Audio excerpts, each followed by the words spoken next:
We're going to talk about counter trend trade when price is trending bullish. All right. So let's say that price is when the trend is bullish. Okay, my bad. Let's do this. Right. So from down over here, price is moving up. Price is moving up. Price moves up, and then boom, we have a resistance formed, and we have another resistance formed right here, bearish candle, more bearish candles coming down like this, right? Awesome. Now all of a sudden we have a support formed right here. Now if you're trying to take sells in a bullish trend, again you have to wait for support formed, right? Now we have a support form at this point. Now if we think that the price can go down, you have to wait for price to break support, right? In essence, you have to wait to see whether you can get a bearish candle forming like this, closing below the support, because one candle closing bullish after bearish candle, boom, you got support form. Now, if you want price to go down, you have to wait for a candle to close below support in a bearish form, and now you can anticipate the next candle to continue pushing down like this. And in this case, we're going to wait for, an impulse entry to break this low and go down, because now we're going to say that, okay, even though the trend was bullish, we created support, and support meant that price would go up. But if the next candle didn't break the high right here, and it broke the low, closed below, maybe we can be fluid in the markets. That's what market fluidity is, right? Maybe we can be fluid in the markets, and we can identify that, okay, maybe we're not trying to go up now because now we've broken support.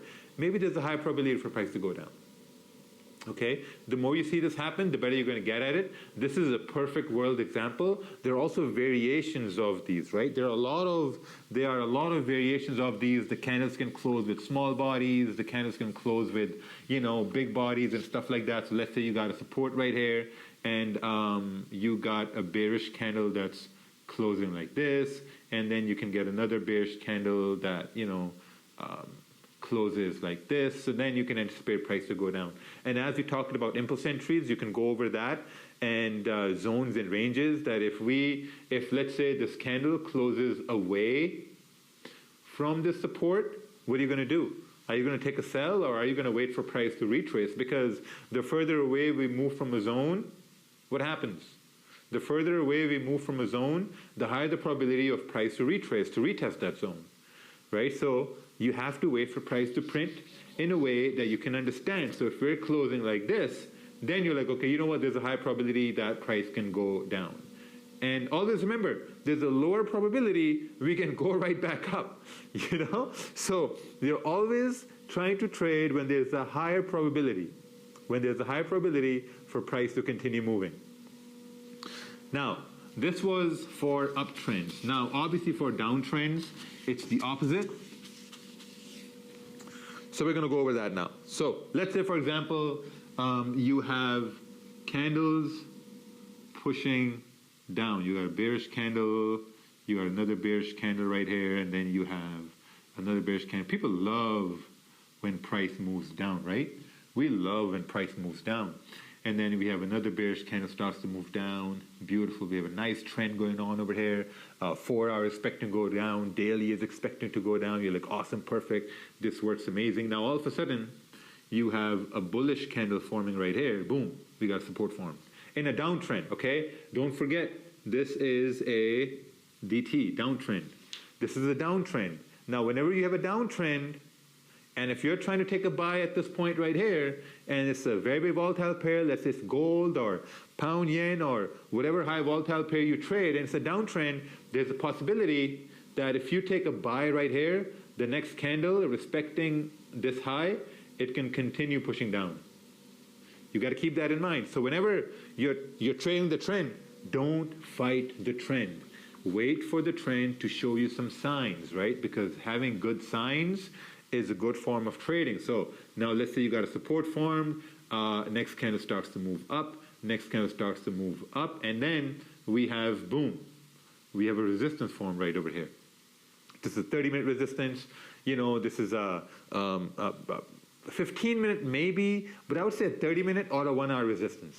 We've gone over these situations over and over and over and over again. right? Now you have a resistance formed. There's a high probability for price to go down. Now another thing, you have to make sure that this is a tradable range. I would say like minimum 30 pip range. If this is a tradable range, you can have an easier move going down. Because whenever price makes a low, there's an 80% chance that price will retest that low. You have to wait. Whenever you have a downtrend, don't fight the trend. Don't take a buy. Wait for price to create resistance and then continue down. Now, sometimes what can even happen is that without price retracing all this way up, what can happen is that you can have, let's say, a bullish candle form, and then you can have a bearish candle form like this, right? Now what do you have? Boom, you have a resistance formed. Now, is this enough range? Well, candles with no wicks, what wicks, we already talked about that. Now, is this enough range? Do you have enough range to take a sell? Absolutely not. Now, price is just consolidating. Same thing goes for when price is trending bullish, and retraces and whatever. Bullish, retraces, create support. Yeah, right? The same thing. So at this point right here, there's no sells at this point, right? The only thing that you can do is that if a next candle, let's say we break above this resistance right here, we've broken above resistance on a 30-minute time frame, so that means we've broken above a strong zone because 30-minute zone are stronger. Now you can anticipate the next candle to correct the move that we had earlier on, which came down. So that's clean traffic to the left-hand side. Makes sense? Now, this is where you can take a counter trend trade. In the same scenario, okay, now follow me right here. In the same scenario, let's say that this candle closed away from a zone. Let's remove this arrow.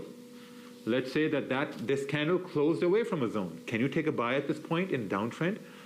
Absolutely not. Because we moved away from the zone. There's a high probability for it to do a retest and then potentially go up or come down, and this whole thing becomes a fake out. We've talked about fake outs as well. So whenever you're trading, you have to wait, or let's say whenever you're trading a downtrend, you have to wait for a candle to create some sort of a resistance. Now, this resistance can form with a bigger range or small range. If it forms a small range, this is maybe what, like 10 pips? What are you going to do with 10 pips? Nothing. Then it's better off to wait for price to break support or close below or give you some more confirmations that we can continue to push down. But again, if you're trading counter trend in a downtrend, you have to wait for price to break resistance. No, form resistance first and then break resistance. So if we break above this area, then you can say, okay, you know what, maybe now we can correct that move. Okay? Now we have to go over this again. Go over this class again, this virtual class. These are very basic concepts. These situations do occur in the markets, and the more you familiarize yourself with these concepts, only in times of volume, they will play out in your favor more often than they're not going to play out in your favor. All right, so trend trading, as simple as it may seem, it really is that simple. But the main idea is you have to wait for candles to print in a way that you can recognize for you to take a trade. So we're going to go over that again. If you're trading an uptrend, you have to wait for support to form. If you have a support form, then you can take a look at how the support is formed. Has the candle closed, a big body candle, small body candle, a bearish or bullish, whatever that is, but the support is formed. If you're trying to sell in a downtrend, you have to wait for a support form, and then you have to wait for the support to break with confirmation. Same thing goes for downtrends. If you're trading downtrends, you have to wait for a resistance to form, right? If you formed a resistance, then you have to wait to see if you have any, candle confirmations, candle closing bearish for you to take a sell. And if you really want to sell, or if you really want to buy in a counter trend when it's moving down, you have to wait for resistance to break. Right? The only way you're waiting for a resistance to break is in a downtrend to maybe correct that move up. Or the only way that you're waiting for support to break is in an uptrend to correct that move down. Right? Important concept. Go over this virtual class again, maybe 3 or 4 times. Some of you may already know these things, but it's always a good idea to go over these simple concepts, because sometimes we miss certain things. Sometimes we ignore certain things, and that one quick thing can light up a bulb in our head, and I'm like, oh yeah, you know what? That actually made sense. That really did make sense. So good luck. look for these situations in the charts only in times of volume. You got your pre-London, London Open, pre-New York, New York Open. Well, pre-New York volume has shifted a little bit, so NYSE, London close, good luck.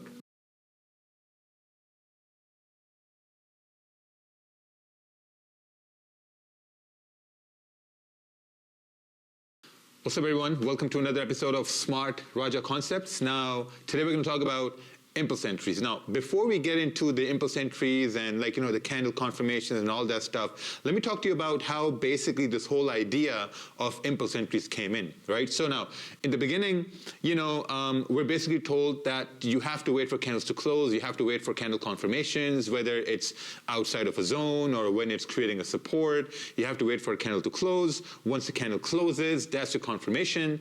Then take a buy or take a sell, and price is most likely to go up or most likely to go down.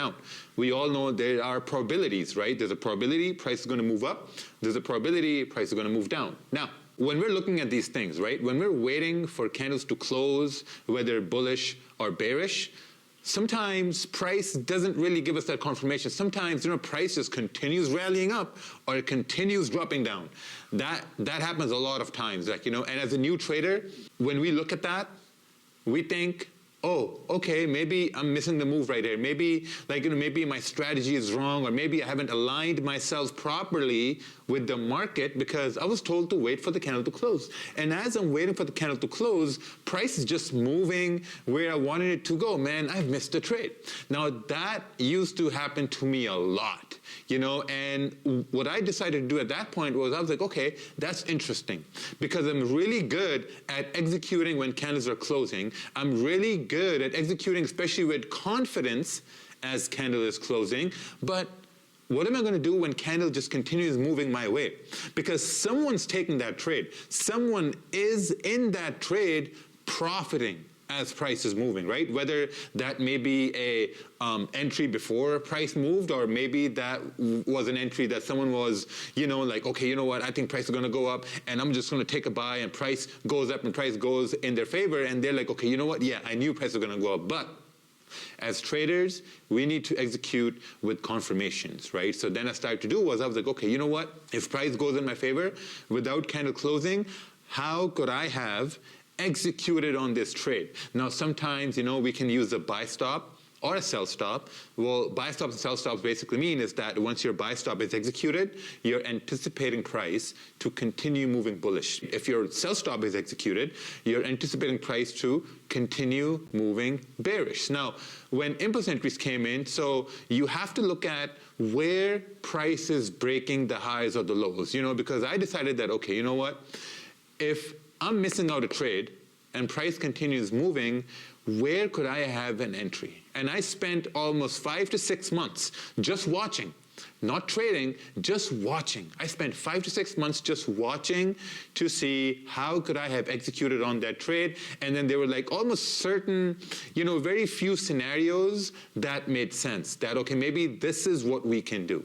So we're going to talk about, first we're going to talk about candles. We're going to talk about candles, the way the candles are closing and forming, types of candles.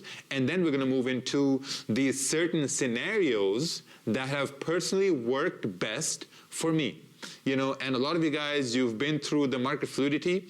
We have 3 webinars on impulse entry in market fluidity. Impulse entry is 1.0, 2.0, and 3.0. You guys know that, right? But today, we're going to talk about specific scenarios that have a higher probability for price to continue where we expect it to go. So we're going to talk about that. Now, first, we need to talk about types of candles and how the candles close. Some of you may already know this, but we're going to talk about the candles once again, the whole thing, how candles close, how candles open, what they mean with wicks and without wicks. So let's take a look at this right here together. So here we have a bullish candle with no wick on the top, but it has a wick at the bottom. Next, we have a bullish candle with no wick at the bottom, but it has a wick on the top. Now, what does this mean? Usually when you have a bullish candle with no wick on the top, this means that there's no range for the next candle to go up. That's what that means. But when you have a candle with no wick at the bottom, this means that the candle closed bullish, but it had no volume to go down. It had no opportunity to even create a bearish wick. The volume was so much bullish that it couldn't even go down. It just moved up and it created a wick on the top, right? That's what this means. This right here, the candle volume was bullish, obviously. It went up, but it has no wick on the top, which means there's no range for price to continue moving up. That's what this means. Now, if we look at this from a bearish perspective, let's say now we have a bearish candle. Now the things have turned, right? Now when we take a look at the first bearish candle, the first bearish candle means that there was no bullish volume. There was zero bullish volume. The price couldn't even make a top wick, and price came down, made a lower wick at this point. Next one, we have a bearish candle, but no wick at the bottom.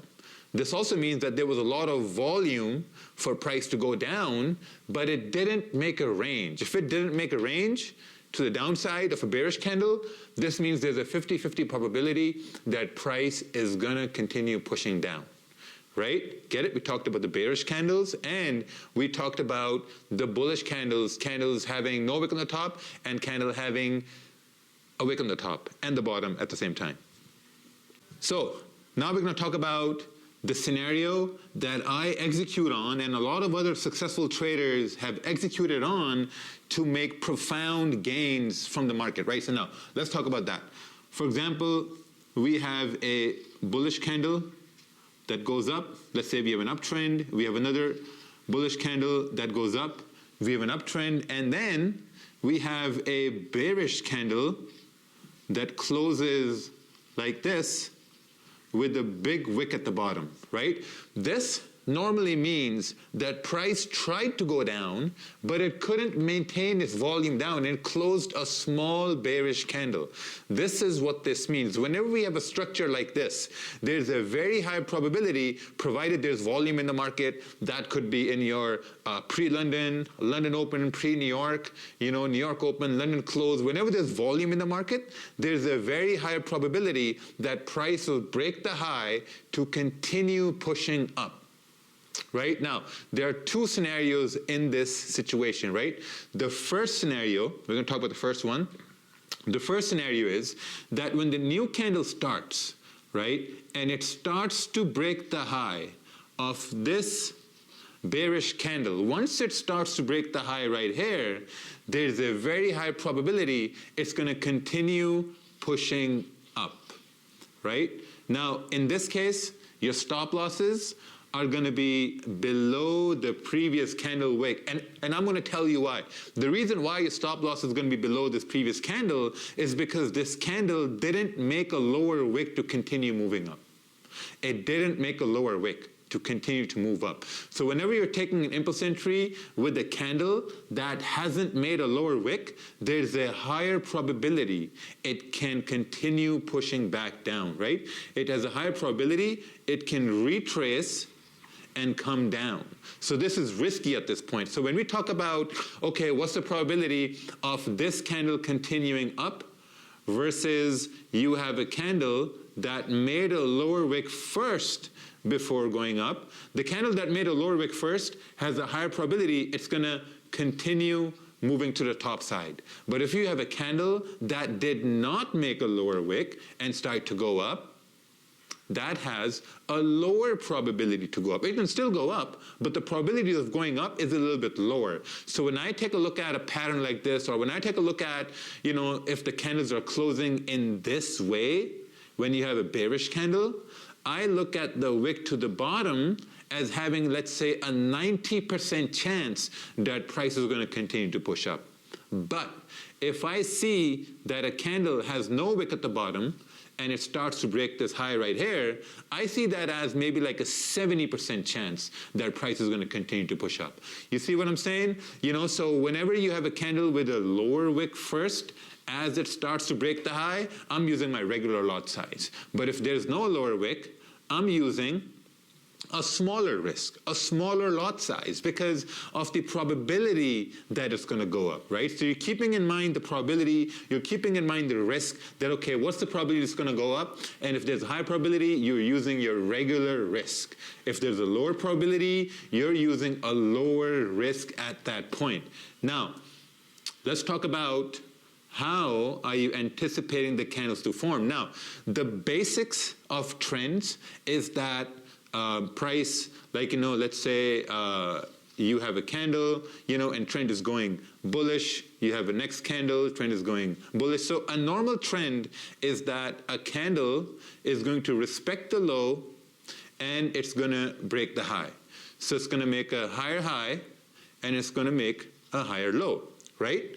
Very simple. That's the basics of a trend. So let's say if we are expecting price in this example to continue to push up, and let's say we have the perfect scenario, and trust me, man, these perfect scenarios, they always happen, they do happen, and people execute on these. Now, the perfect scenario is whenever you have a candle forming, even though this candle starts to go up, it shouldn't break the high of the previous candle.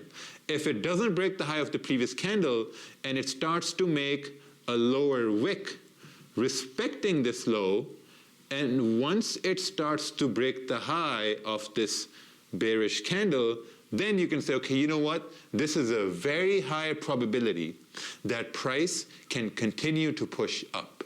Because number one, trend is bullish, right? Number two reason is because the previous candle is an exhaustion candle. An exhaustion candle is when the wick is bigger than the body. It's an exhaustion candle. And number three is that when the candle, new one, is breaking the high. Once it's breaking the high, you're like, okay, you know what? This is perfect. All what I'm going to do is I'm going to take a sell impulse entry, and my stops are going to be below this current candle. And then price is going to continue pushing up. There's a 90% probability that this will continue to move up. I've executed on this a lot of times. Every time this happens, I'm like, okay, you know what? This is a higher probability for price to move, and let's execute on this. Now, second, right? Second is basically the opposite. Let's say you have a bearish candle coming down, you have another bearish candle that comes down, so we're making lower lows and lower highs, and then all of a sudden you have a candle that closes bullish like this. Now essentially we've created a support in the scenario where a candle has closed bullish, and you're like, okay, you know what, we've created a support, and maybe, one thing I forgot to mention, these scenarios, they perfectly work on the 30-minute to 15-minute time frames, right? Also, they work on the 1-hour time frame. They also work on the 4-hour time frame. But as you go higher up in time frames, what you're going to realize is that the stop losses are going to get bigger, but the moves are also going to be bigger, right? It's more prominent on the 30-minute. I've executed a lot of times on the 30-minute, very, very prominent. I've executed on the 1-hour time frames as well, very, very prominent. Now, let's say you have a situation like this, right? You have a potential support formed, and let's say this is a 30-minute time frame, excuse the writing, 30-minute time frame, and you have a candle closing like this. Now, normally, when I look at this, I'm thinking about that, okay, you know what? As long as the new candle respects this high at this point, and once it breaks this low, okay, now back to business, right? So now let's say if the new candle, it respects this high, but once it starts to break this low, this is going to be the perfect confirmation for price to continue pushing down, right? And in this scenario, it's going to be the same exact thing. Now, what you want the new candle to move up, but to respect this high, and as it starts to break the low of the previous candle, which is a bullish candle, this means the trend is being respected because we're making a lower high, and we have an opportunity for price to create a lower low, right? So when it starts to break the low, this goes in a sell mode, and then price continues to push down. This is the perfect opportunity for an impulse entry in this scenario as well. Now, important thing, when are we expecting this to happen? Normally, whenever you have a scenario like this of an impulse entry, normally with a higher probability, you're looking at the second half of the candle to break this low. second half of the candle. Sometimes the first half of the candle also works. So let's say if you're looking at, if let's say this is a 30-minute time frame, maybe in the second 15-minute candle starts to break this low. Right? So now I want you guys to follow me here, right? I want you guys to really follow me here and really understand. Because let's say the next candle, it starts to make a top wick. This means that maybe the first 15-minute candle of this 30-minute time frame starts to make the top wick, or maybe it closes bullish, or maybe starts to go up. But as long as this high is respected and the second 15-minute candle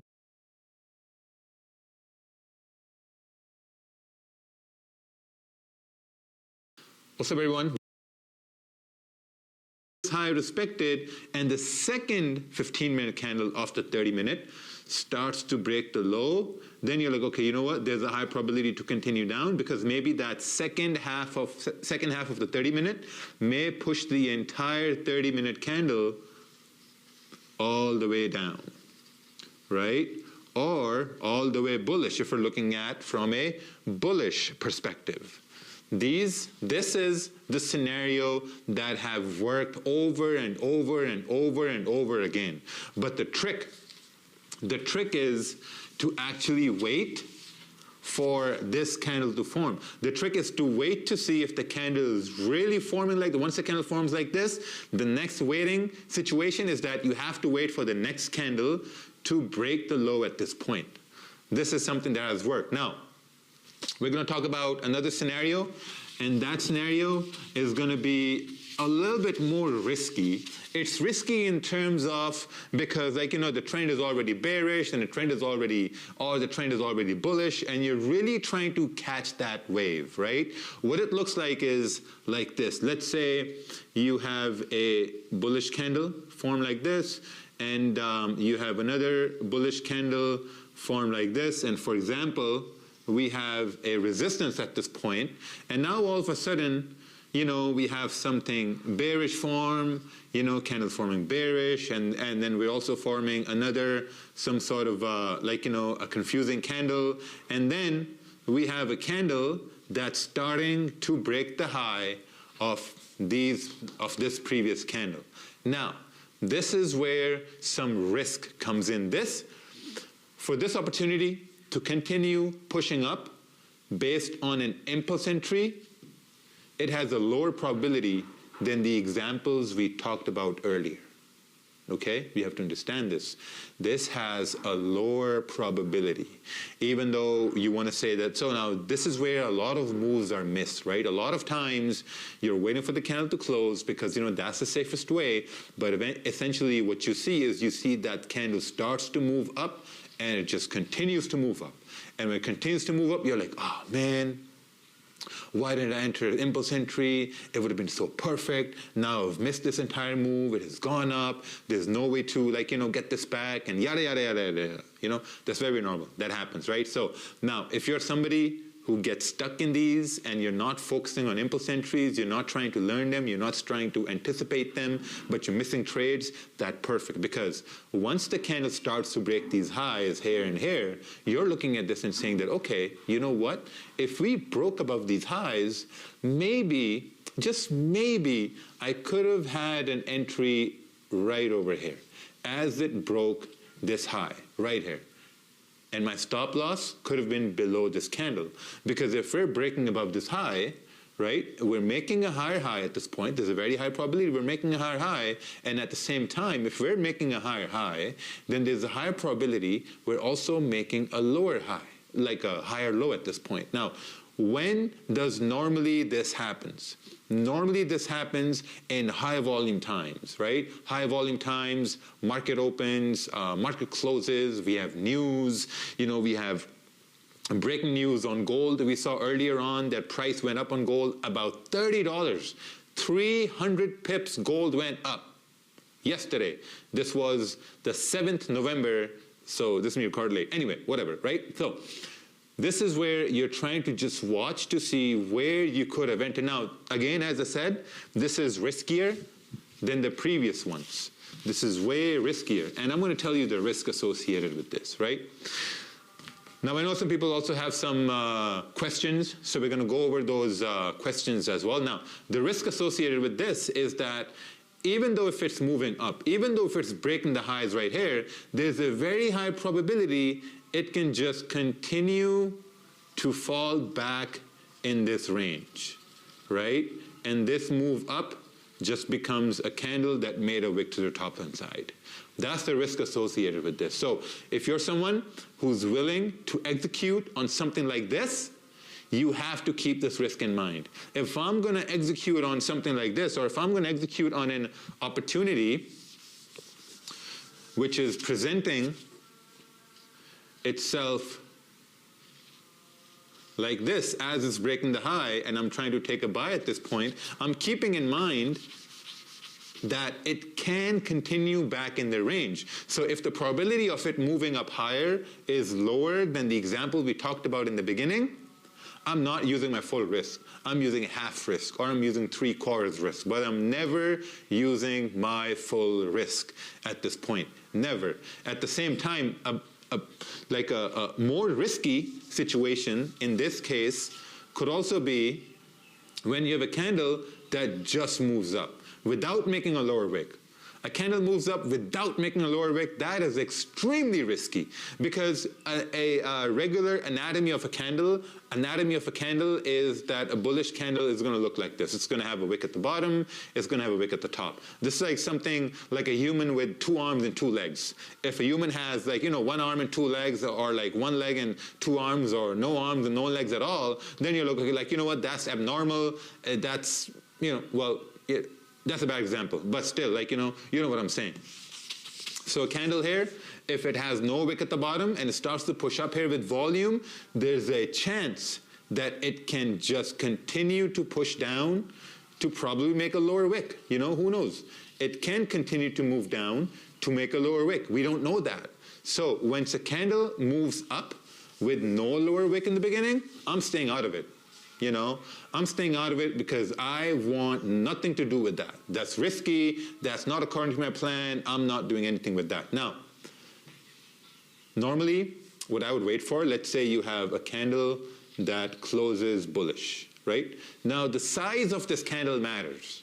The size of this candle matters. Let's say the size of this candle is, I'd say like 15 pips, right? Let's say the size of this candle is 15 pips. Then I'm going to be waiting for the next candle to probably make a lower wick. If the next candle makes a lower wick and starts to break the high, I'm going to be willing to take an impulse entry for candle to possibly continue up. And you all know where the stop is going to be, right? The stop is going to be below this current candle that breaks the high. That's what I'm really looking for. If the size of this candle is like 15 pips, like you have to gauge the size basically. But if, for example, right, and I've seen a lot of people make this mistake here as well. Let's say, for example, okay, let me just make this a little bit better. Let's say, for example, that the next candle is a big candle like this, right? And now the size of this candle becomes like, 30 pips, right? This is the size, it's 30 pips. It has a wick on the top. A lot of guys are going to do is they're going to say, okay, like, what? If the next candle, it makes a lower wick and breaks the high right over here, I'm going to take a buy, impulse entry, because Raja thought this, and Raja says this, and this. No. You're forgetting the fundamental rule of market structure. And the fundamental rule of market structure is that whenever we're breaking a zone, the further away price moves from a zone, the higher the probability for price to retrace. Okay? We have to keep in mind. So whenever we have a bigger candle forming outside of a zone, don't try to take a buy right here. It may go up. It may go up. If it goes up once, goes up twice, now you're going to believe that, okay, like, it's going to always go up. And that one time, if it doesn't go up, and instead of going up, it starts to, like, let's say it goes up, breaks the high, you take a buy, and it starts to go down, you're like, oh man, impulse entries are so tough, they don't work. They don't work because of the fundamental rule that the price has left the zone Once price leaves the zone, there's a higher probability for it to come down for a possible retest. And this retest, we've talked about in market structure as well. So you have to wait for a retest. So whenever you have a big candle forming outside of a zone, and you haven't taken an impulse entry here, you're waiting for price to come down, do a retest, and then continue to push up. Now, this is where I start anticipating the first example to happen. Remember we talked about the first example? This is where I start anticipating the first example to happen. Let's say the next candle goes down, but it closes bearish like this. Now we all know what we're expecting. We all know the higher probability of the next candle.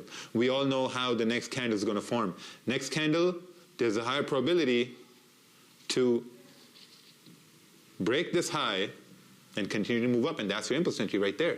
So whenever you have a candle that breaks outside of a zone and goes to a lot of pips, just wait for this scenario.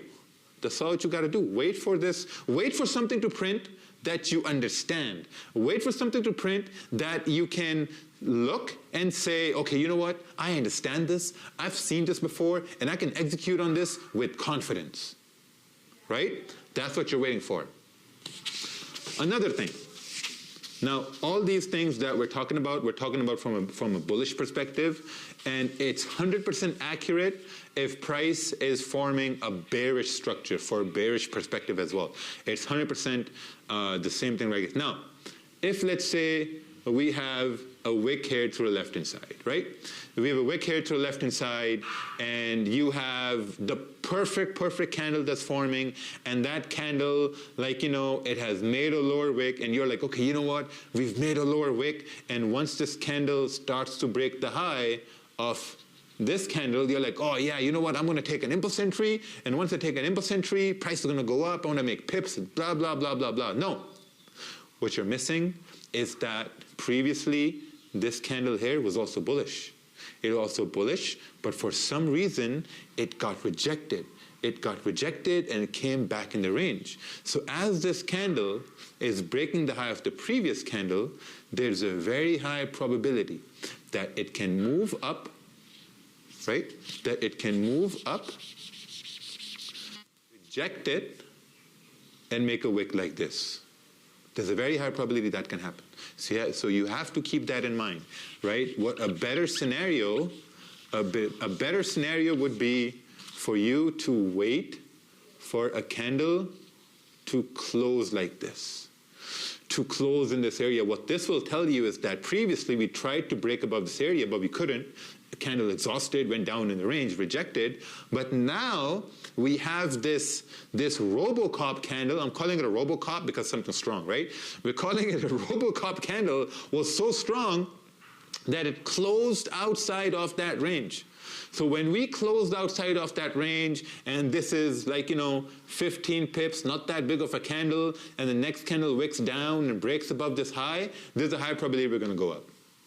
That's all what I'm looking at in this scenario for impulse entries. Okay? So these examples, now watch over this virtual class again. You have to go over this again. You know, and always keep specific, very specific formations in your mind. And they do happen, and when they happen and you execute on them, it's a beautiful thing. Trust me, it's a very, very, very beautiful thing. So, always understand this, right? Impulse entries, the first time, you're not going to get them. The hardest thing about impulse entries is fearing of you missing the trade. Even if you miss the trade, that's totally fine. You don't have to chase the trade. You don't have to be in a trade just because you've opened up a chart and you got to be in a trade.